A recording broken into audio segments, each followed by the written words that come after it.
অনেক দূরে সভ্যতা থেকে বিচ্ছিন্ন এক অন্ধকার জঙ্গল, একটা কালো বন। কালো বন। সেই বনের মাঝখানে থাকত এক রহস্যময় সেই রাজকন্যা। বনের গভীরে থাকত এক অদ্ভুত রাজকন্যা। তার নাম ছিল লিলি। তার চোখ দুটো রক্তের মতো লাল, চামড়া ফ্যাকাশে সাদা, আর তার হাসি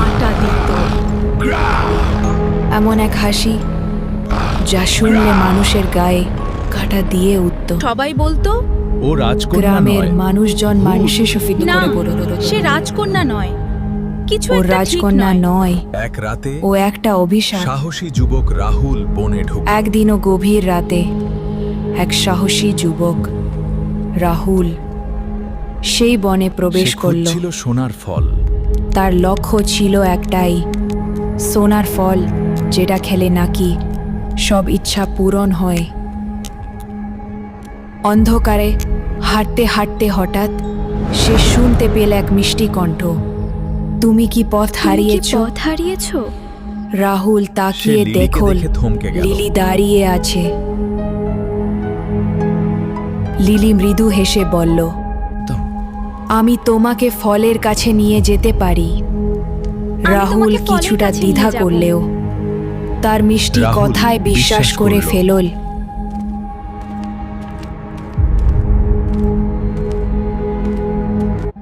হঠাৎ রাহুল অনুভব করল তার হাতটা লিলির হাঁটা বরফের অস্বাভাবিক মতো ঠান্ডা ঠান্ডা।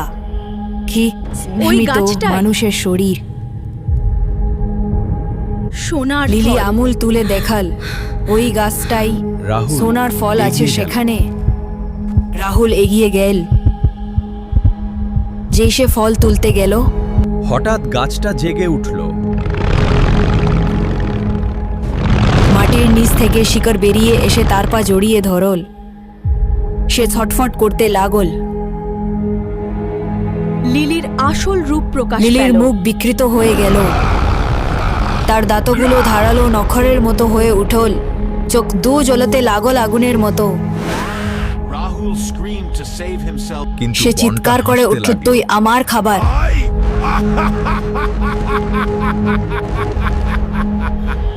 সকালে শুধু তার হাড় পাওয়া গেল।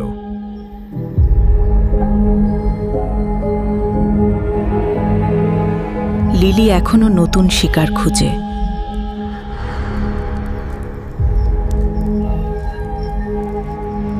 যে তার নাম নেয় সেই হয় পরের শিকার।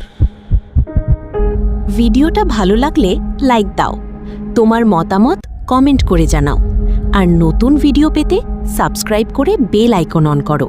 ধন্যবাদ।